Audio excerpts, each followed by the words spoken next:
selanjutnya kita kirim kopian untuk pengarang ini kita, yaitu Syekh Imam Al-Qadha Sayyidina Maulana Syekh Ahmad bin Syekh Al-Hijazi. Kitab ini merupakan kitab yang kitab syarah dari kitab Arba'in karangan Imam An-Nawawi. Qala Allahu ta'ala wa fihi nurun wa nurun kitabin lahu Fatihah.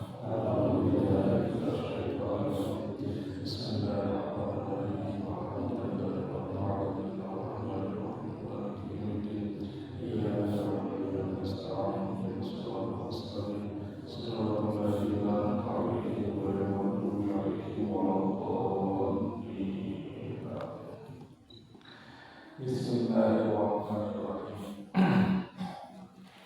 Minggu kemarin kita sudah membahas hadis pertama dalam kitab Al-Arba'in, yaitu innamal a'malu binniyat.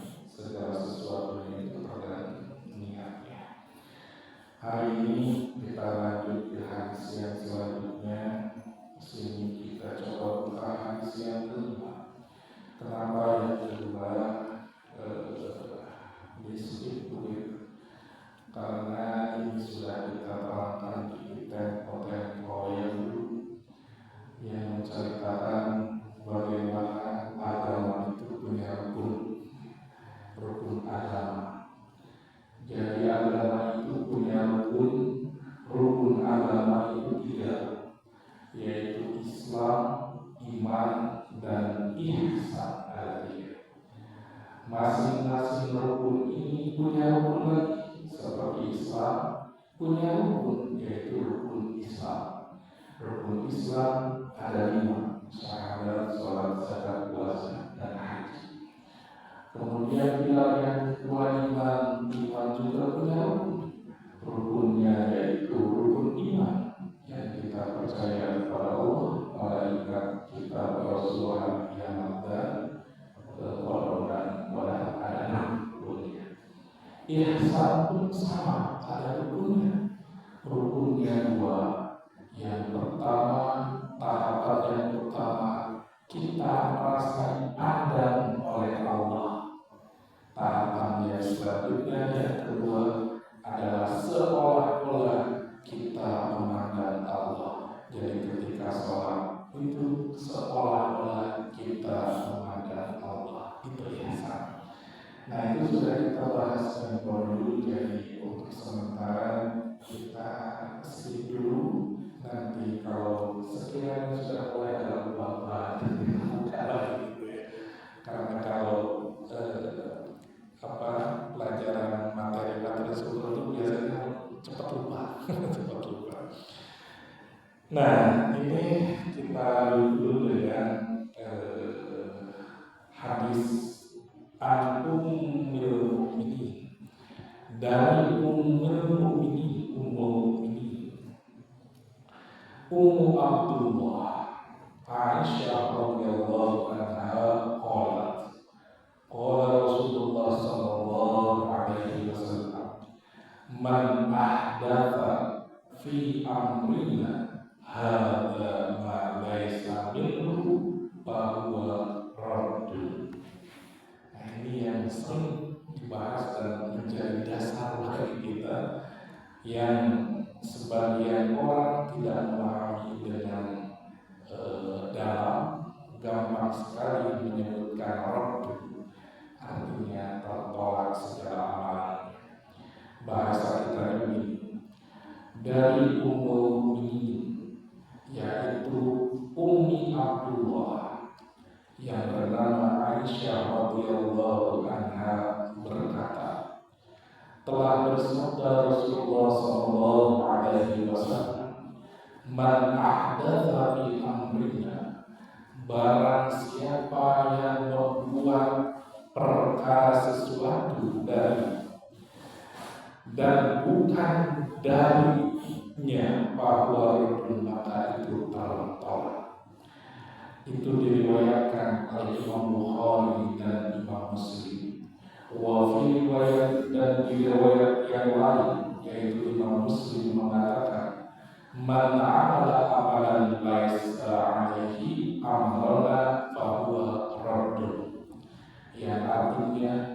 barang siapa beramal, barang siapa mengerjakan suatu amalan yang bukan dari Nabi, maka bahwa rodu, maka itu tertolak. Begitu ya. Nah, ini yang menjadi dasar yang sudah mengatakan ini sunnah, ini bid'ah. Oleh karenanya kita akan coba bahas masalah ini, begitu. Karena amalan-amalan kita sering dikatakan, wah ini tidak ada jawabannya.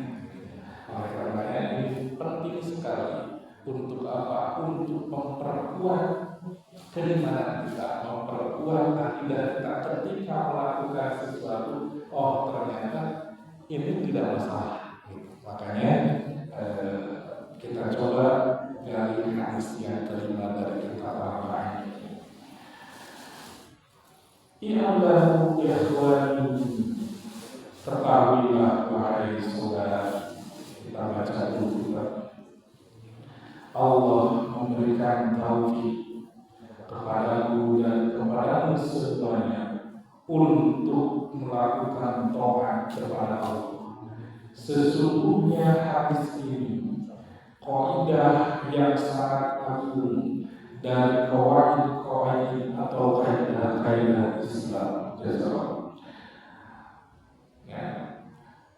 Nah, waqala syuru'i, sebelum kita membicarakan hadis yang tadi, fihi natakallam ala syai'in min fadaili Aisyah radhiyallahu anha. Kita akan bicarakan dulu tentang keutamaan Siti Aisyah, Sayyidatul Aisyah radhiyallahu anha tabaraka. Jadi dalam kitab ini punya ciri khas, gitu ya. Ciri khasnya ketika suatu hadis diriwayatkan oleh Ibnu Umar, kayak kemarin atau Umar bin Khattab, kita ceritakan dulu Umar bin Khattab. Dan ini pun hadis dari Sayyidatul Aisyah, kita ceritakan dulu Sayyidatul Aisyah, begitu. Supaya apa? Supaya kita mendapatkan keberkahan. Dalam kitab ini dibacakan supaya kita mendapatkan keberkahan. Para guru dan kita mengatakan hiya as-sadiqah, yang namanya Sayyidah Aisyah itu adalah sadiqah binti Siddiq, anaknya Siddiq. Siddiq itu adalah Abu Bakar As-Siddiq. Makanya Sayyidah Aisyah disebut dengan sadiqah radhiyallahu anha, wahia, dan dia itu yaitu Sayyidah Aisyah itu adalah Ummul Mukminin, gelarnya adalah ibunya orang-orang yang beriman. Sangat dihormati dan sangat diagungkan, mau dia dalam perjalanan atau dalam kesendirian atau dalam pandangan dan segala rupa yang menyerupainya. Artinya apa, Bapak Ibu? Sayyidah Aisyah ini orang yang sangat dihormati, yang sangat dimuliakan. Wakala yuqalu fi sayyid aswadi, seperti apa yang disampaikan dari istri-istri Nabi. Wa yuqalu lahu Abdullah, dan dia dikatakan sebagai Ummu Abdullah, ibunya Abdullah. Ternyata Sayyidah Aisyah itu dahulu pernah mengangkat anak atau mengasuh anak dari saudaranya yang bernama Asma. Jadi punya anak Abdullah, makanya disebut dengan Ummu Abdullah. Ya. Di lain riwayat mengatakan bahwa Siti Aisyah atau Sayyidah Aisyah itu pernah melahirkan anak, kemudian anaknya meninggal di waktu kecil. Ini suatu riwayat, tetapi itu kurang sahih. Yang sahihnya adalah Sayyidah Aisyah itu pernah mengangkat anak, gitu ya, pernah mengangkat anak dari saudaranya yang bernama Asma. Kemudian wahia zaujun Nabi, dan dia itu adalah istrinya Nabi Sallallahu Alaihi Wasallam qabla hijrah, sebelum hijrah ke Madinah. Ruya diriwayatkan Nabi Sallallahu Alaihi Wasallam menghibah, atau bahasa kita itu melamar Sayyidah Aisyah min Abi Bakar, dari sahabatnya Abu Bakar As-Siddiq. Qala lahu ya Rasulullah inna sawiratun la tasbuhullah. Jadi Nabi itu melamar Sayyidah Aisyah kepada Abu Bakar. Jawaban Abu Bakar itu ini, ya Rasulullah, wahai Rasulullah, sesungguhnya Aisyah itu sogiro, masih kecil, gitu kan? Sogiro, lantas lu tidak pantas laka untukmu. Jadi Sayyidah Aisyah itu dilamar Nabi ketika Sayyidah Aisyah masih kecil. Walakin aku sudah dari kafir karena sasuka faya sa'adatul karimah. Tetapi kata Abu Bakar, saya akan menyuruhnya untuk bertemu dengan wahai Rasulullah. Jikalau menurut engkau anakku pantas untukmu, maka itu merupakan kebahagiaan yang sempurna bagi kamu. Itu menurut Abu Bakar As-Siddiq. Jadi Nabi pun belum bertemu dengan Sayyidah Aisyah. Nah, ini perlu digarisbawahi. Orang-orang Barat sana mengatakan Nabi itu suka anak kecil. Ini fitnah yang sangat kejam, begitu ya. Jadi sebetulnya Nabi itu belum bertemu dengan Sayyidah Aisyah, gitu ya. Belum bertemu, langsung melamar kepada Abu Bakar As-Siddiq, gitu ya. Kemudian Abu Bakar mengatakan, aku akan menyuruh anakku Aisyah menemuimu. Jikalau engkau berkenan, maka engkau alhamdulillah kami merasa bahagia. Begitu kata Abu Bakar. Ya, kalau orang-orang Barat sana itu pakai pemikiran dan pakai untuk menyerang Islam itu salah satunya ini. Ya, Nabi menyukai anak kecil untuk itu, begitu ya. Itu kejauhannya, fitnahnya. Ya, jadi ceritanya seperti itu. Faqala, kemudian Nabi mengatakan begini, Inna Jibril atani surati ala waraqatin minal jannah. Sesungguhnya malaikat Jibril datang kepadaku, kemudian memperlihatkan ada nama Aisyah di daun yang ada di sorga, karena itu menjadi istriku. Itu karena jadi Nabi itu mendapatkan info dari Jibril, gitu ya. Info dari Jibril, ini loh istrimu itu nanti. Makanya langsung berkata kepada Abu Bakar, begitu. Jadi ceritanya begitu ya. Nah, wa qala inna Allah zawjaka bihadihi qala thumma Abu Bakar. Jadi sebetulnya dikatakan begini, sesungguhnya Allah itu menikahkanmu dengan wanita ini, kata malaikat Jibril begitu. Ya. Kemudian Abu Bakar pergi kemana? Ke rumahnya. Pergi ke rumahnya. Kemudian menyiapkan piring. Jadi Abu Bakar menyiapkan sebuah piring, bahasa kita mungkin piring itu. Kemudian diberikan di dalam piring itu kurma di dalamnya, kemudian dikasih peluru. Kemudian setelah itu waqala ya Aisyah idhabi bihadza ila Rasulillah. Wahai Aisyah, bawalah kurma ini menghadap Rasulullah sallallahu alaihi wasallam. Itu pertemuannya, gitu. Jadi Siti Aisyah nggak tahu, pokoknya disuruh oleh Abu Bakar ayahnya untuk pergi ke rumah Rasulullah begitu, sambil membawa piring yang ada kurmanya. Kemudian kemudian pergi Siti Aisyah kemana? Ke Rasulullah Sallallahu Alaihi Wasallam. Wa quli lahu ya Rasulullah, hadza alladhi qadru kami in kana yasdu falbalun alaika. Nah, ini bahasanya ini. Kemudian Siti Aisyah setelah bertemu dengan Nabi itu mengatakan ini, wahai Rasulullah, ini dari ayahku Abu Bakar. Apa yang kau ceritakan kemarin, apa yang kau ceritakan tempo dulu dengan Abu Bakar, gitu ya. Nah, jika engkau suka atau pantas, maka keberkahan untukku dan untuk Abu Bakar. Jadi Siti Aisyah itu tahu sebetulnya lagi menceritakan dia, bukan menceritakan kurma.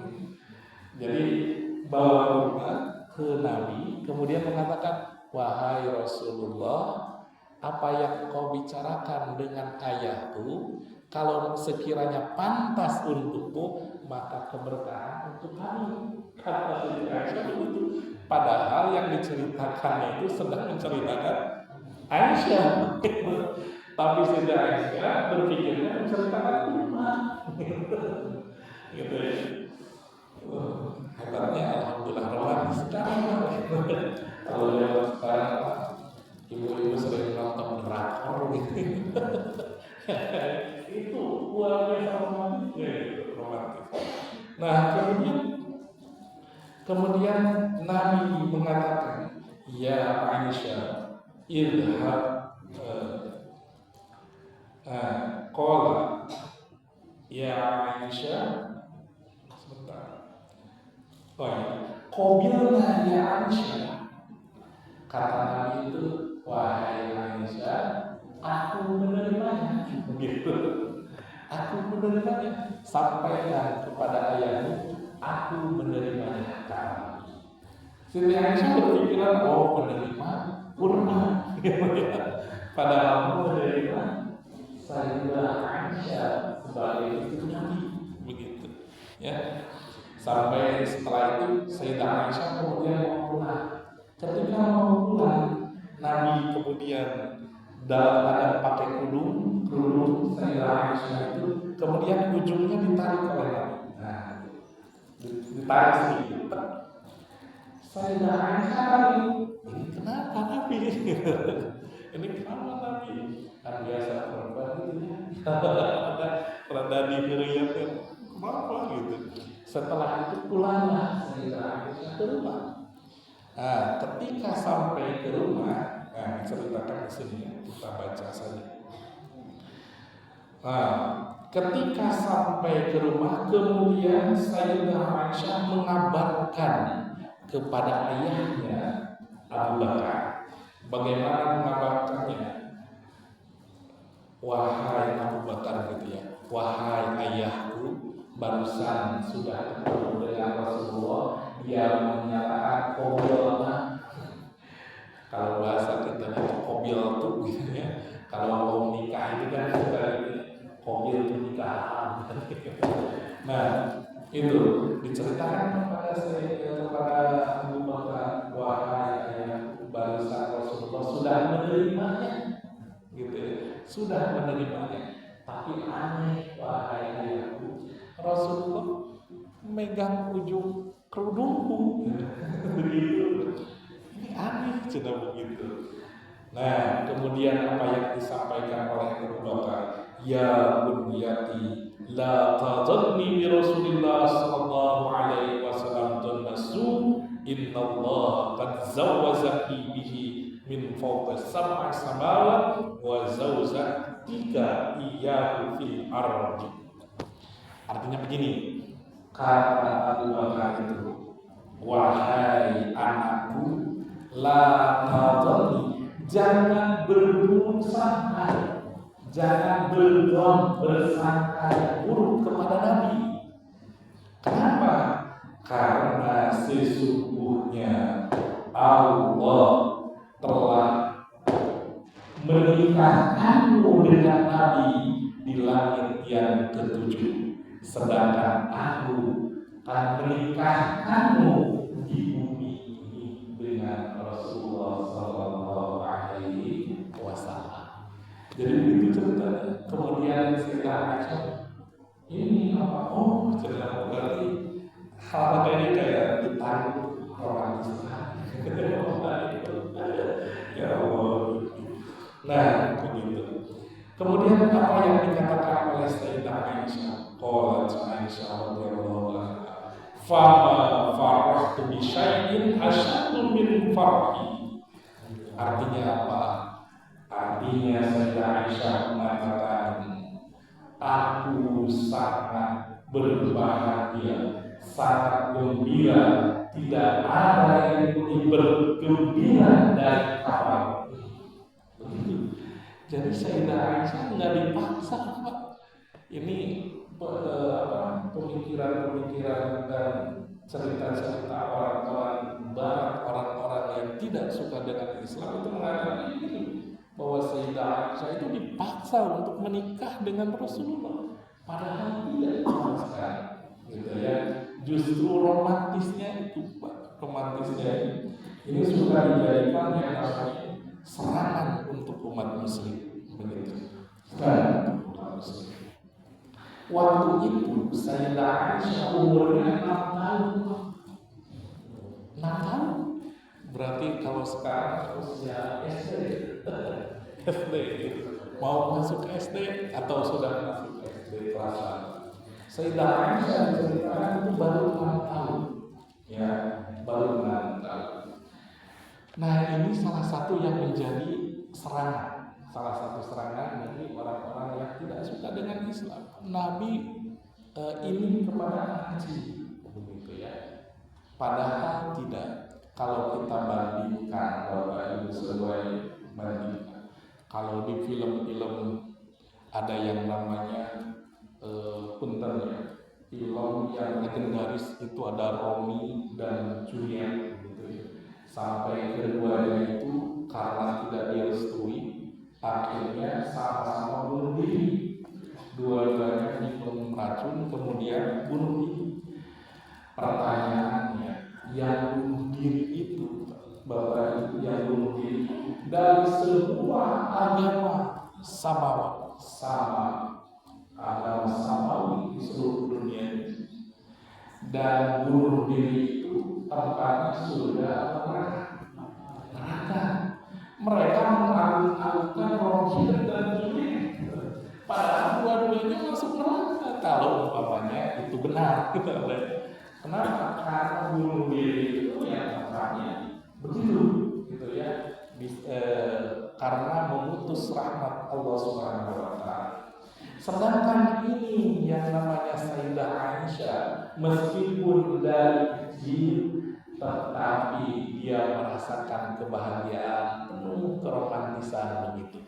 Ya, kenapa menyerangnya yang ini? Justru yang harus diserang adalah perbuatannya Romeo dan Juliet itu meninggal karena bunuh diri. Semua agama sepakat, gitu kan, perbuatan yang buruk begitu. Tapi mereka menyerangnya kepada Nabi kita. Oleh karena kita harus paham sejarah dan harus dipahami juga, Bapak Ibu semuanya. Nabi meskipun sudah hitbah Sayyidah Aisyah di usia 6 tahun, tetapi Nabi tidak pernah menggaulinya sampai Sayyidah Aisyah itu dewasa, ya, sampai balik, nggak pernah. Ini kejadiannya waktu di Mekah. Kemudian hijrahlah ke Madinah. Di Madinah pun belum sampai Sayyidah Aisyah, ada yang mengatakan 9 tahun, ada yang mengatakan 12 tahun, gitu ya. Kalau sudah dewasa baru Nabi layani suami istri dengan Sayyidah Aisyah. Nah ini harus dipahami betul.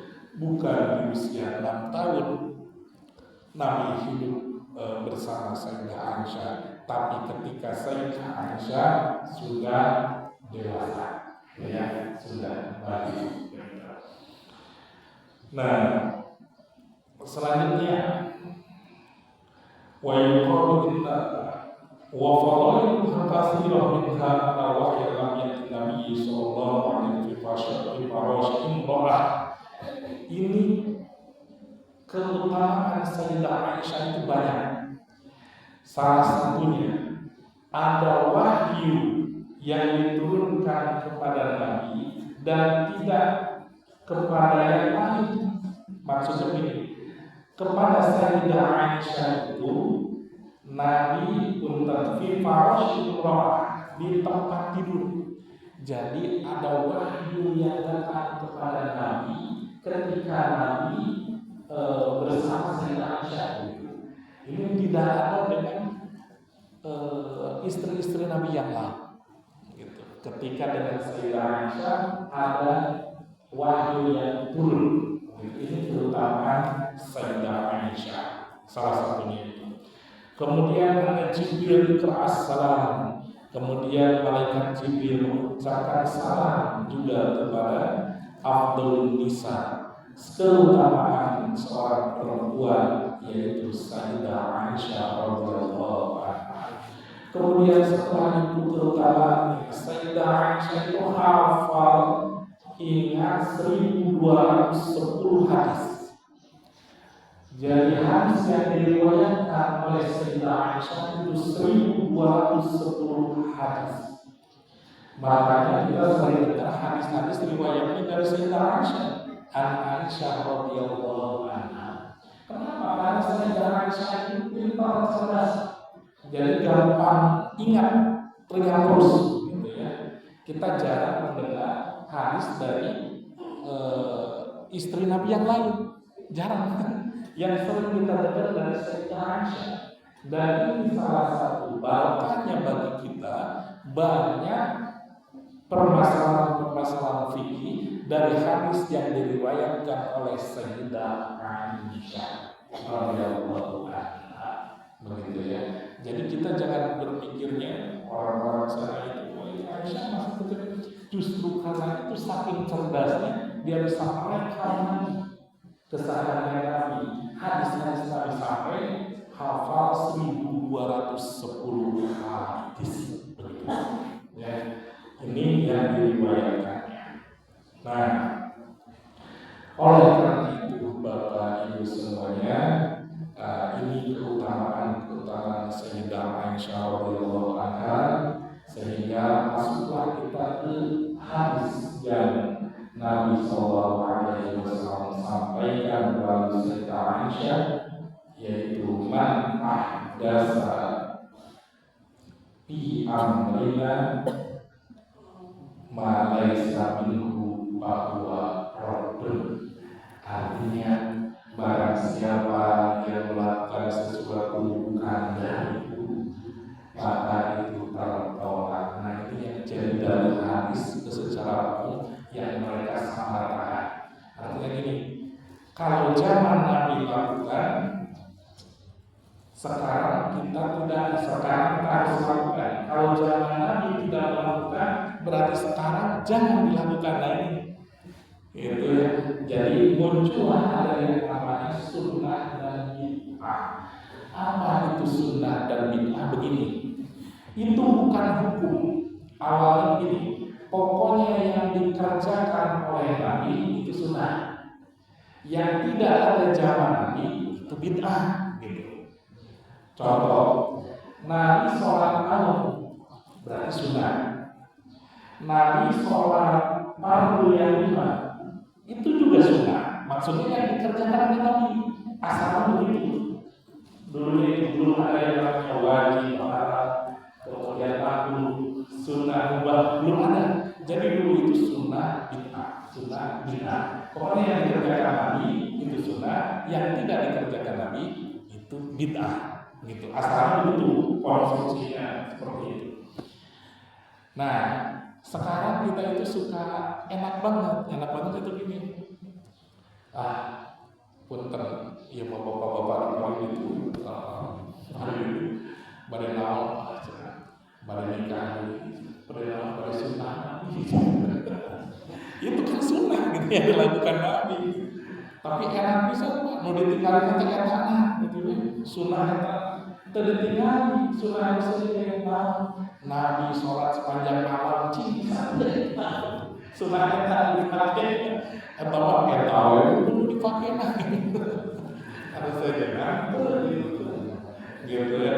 Maksudnya itu yang dikerjakan oleh Nabi semuanya itu sunnah, yang tidak dikerjakan itu bid'ah begitu. Nah, sama halnya ketika saya sholat diulang-ulang gitu ya. Ketika sholat tarawih gitu ya, zaman Nabi tidak ada sholat tarawih, namanya qiyamul Ramadan. Berarti tarawih itu bid'ah begitu. Bid'ah kenapa? Karena munculnya pada waktu zaman Khalifah Umar bin Khattab gitu. Kemudian yang selanjutnya Quran pun zaman Nabi tidak ada bentuk mushaf seperti yang kita sekarang, tidak. Nah, berarti tidak ada zaman Nabi, berarti mushaf sekarang bid'ah gitu maksudnya. Bid'ah karena tidak ada zaman Nabi gitu ya. Nah, sama halnya umpamanya sekarang ada ada lagu-lagu yang keras, rock, punten dangdut dan sebagainya. Zaman Nabi nggak ada, berarti sekarang bid'ah. Gitu. Tapi beda bid'ahnya itu dengan bid'ahnya mushaf Quran gitu. Sehingga dibedakan oleh para alim ulama, ada yang namanya bid'ahnya itu termasuk ada yang wajib, ada yang sunnah, ada yang makruh, ada yang mubah, begitu. Dibeda-bedakan. Tidak ada zaman Nabi, tetapi bisa disebutkan ini wajib loh. Tidak ada zaman Nabi, tapi wajib, begitu. Nah, itu ceritanya, gitu ya, Bapak Ibu semuanya, supaya kita tahu dulu konstruksinya. Jadi kalau ada yang mengatakan, itu mah sunnah, itu mah bid'ah, itu bukan hukum. Itu mah emang dari dulunya itu seperti itu. Kemudian dirinci lagi yang bid'ahnya itu ada yang haram, ada yang wajib, makruh, sunnah, mubah.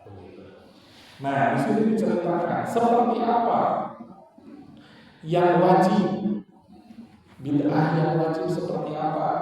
Contohnya, kata ilmu nahwu, seperti mempelajari ilmu nahwu, jadi wajib. Apa itu ilmu nahwu? Ilmu nahwu itu ilmu gramatika bahasa Arab. Ya, yang sering kita sebutkan kalau pesantren wa'umahum ilmu nahwu. Nah, itu terjadi wajib. Kenapa wajib? Karena kita mau mengerti Al-Quran harus tahu ilmunya dulu. Harus tahu ilmu nahwu, ilmu sorof, ilmu balaghah dan sebagainya. Itu ilmu-ilmu yang dipakai untuk membedah Al-Quran. Jadi hukumnya mencari ilmu itu wajib.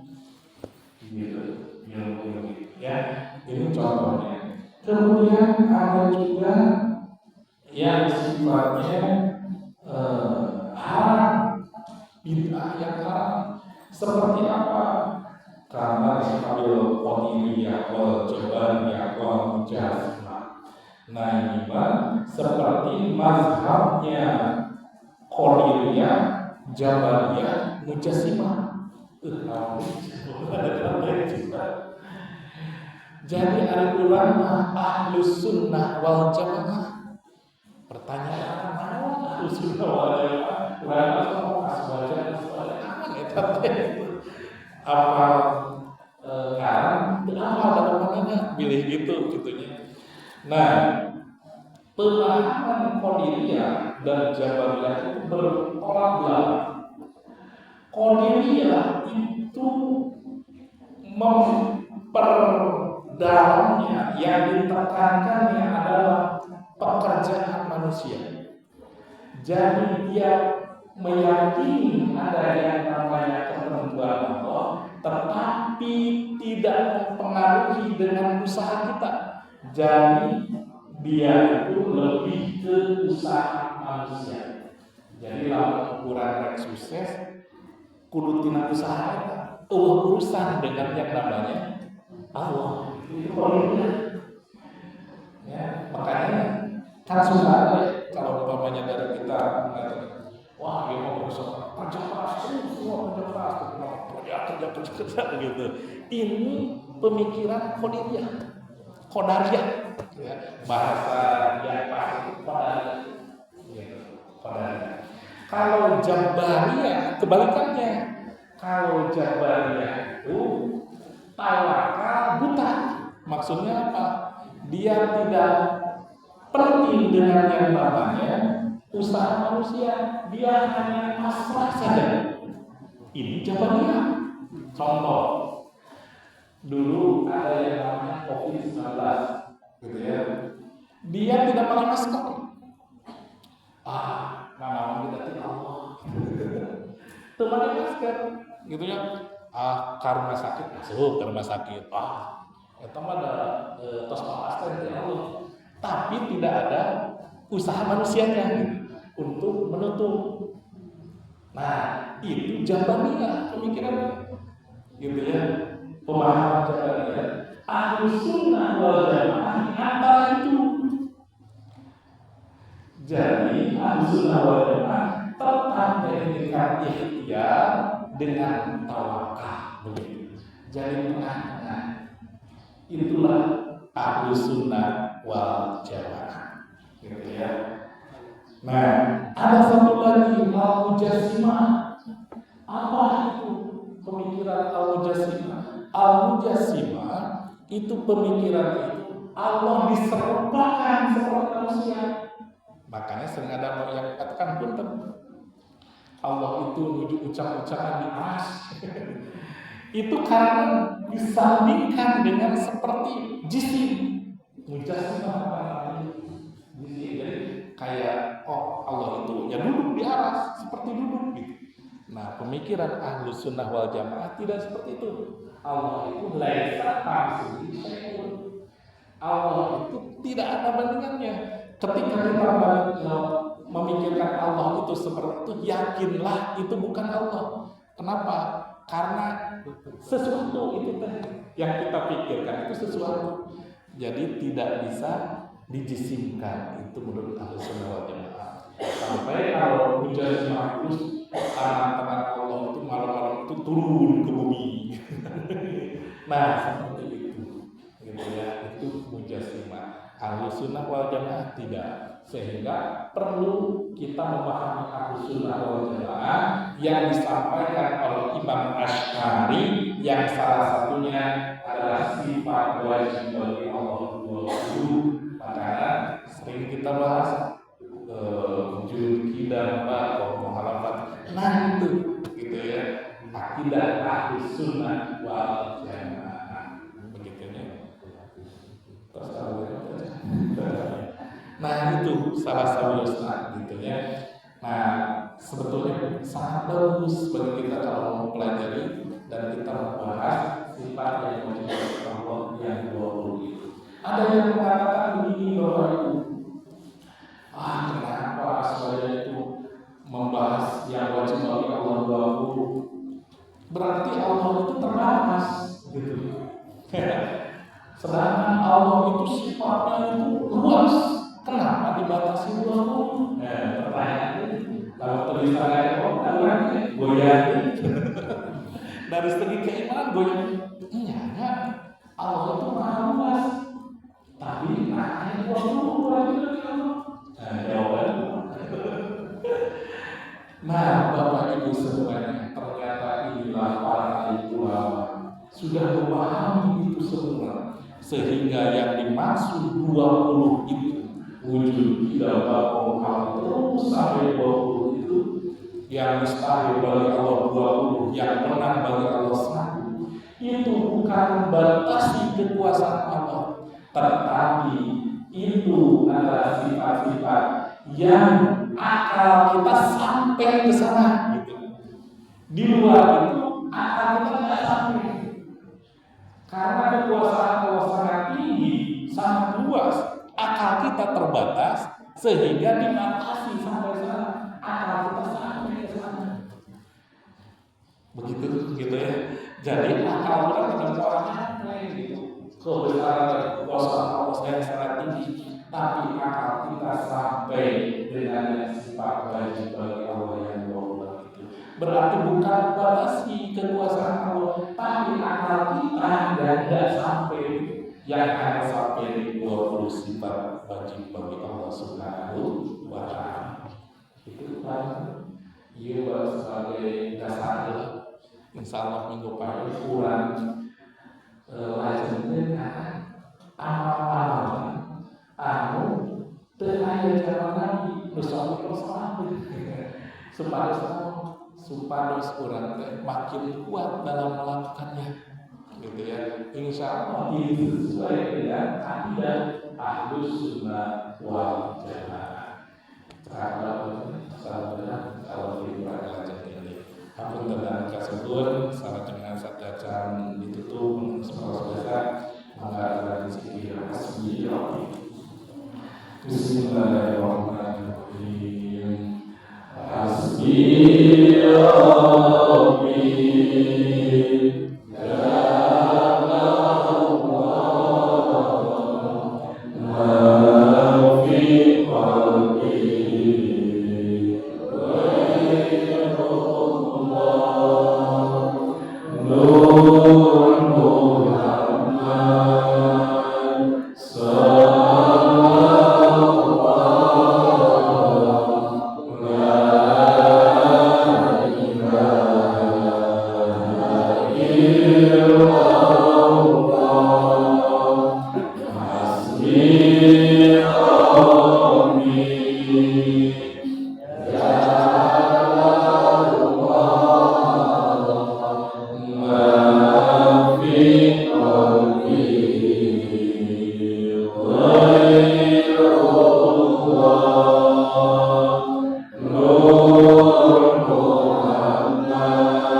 اللهم إنا نسألك بأسمائك الحسنى وبصفاتك وبالقرآن الكريم وبجاه نبيك محمد صلى الله عليه وسلم وبالأعمال الصالحة أستغفر الله angkat derajat masing-masing.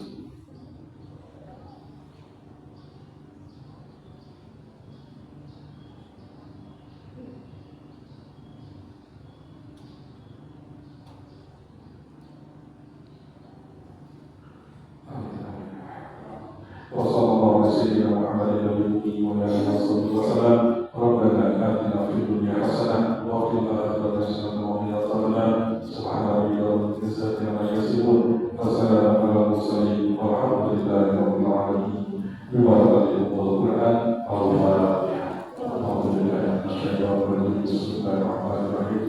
Alhamdulillahi rabbil alamin arrahmanir rahim maliki yaumiddin. Iyyaka na'budu wa iyyaka nasta'in. صراط الذين أنعمت عليهم غير المغضوب عليهم ولا الضالين.